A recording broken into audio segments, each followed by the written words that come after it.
In the GateHawk Dealer Portal, you have the ability to set up and manage details of a property using a GateHawk Video Intercom. In this video, we will walk you through the steps on exactly how to follow through with that. The first thing you're going to want to do after you log into your dealer profile is locate the Properties page by going up to the navigation bar and clicking on the Properties tab. This will take you to the Property Organizations page.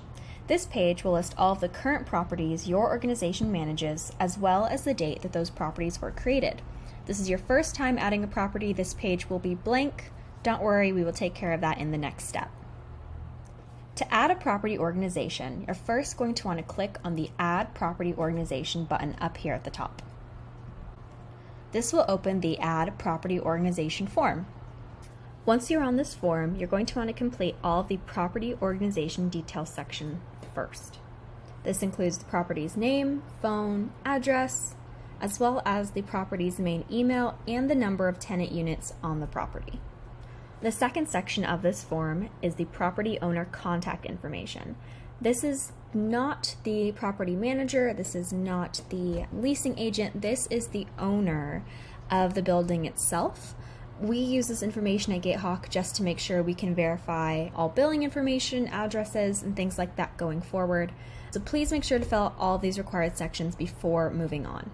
The last section you'll need to complete on this form is the Property Admin Contact Information section. This information entered should be the primary administrator for the property. So for example, the head property manager or the main leasing agent. Once this information is added, the property admin contact will be sent an invitation to register for their GateHawk property portal.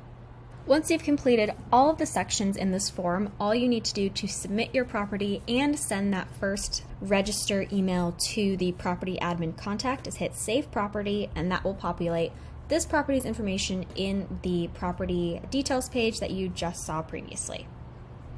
If you no longer wish to add this property, all you have to do is click Cancel down here at the bottom, and that also will direct you back to the Property Organizations page.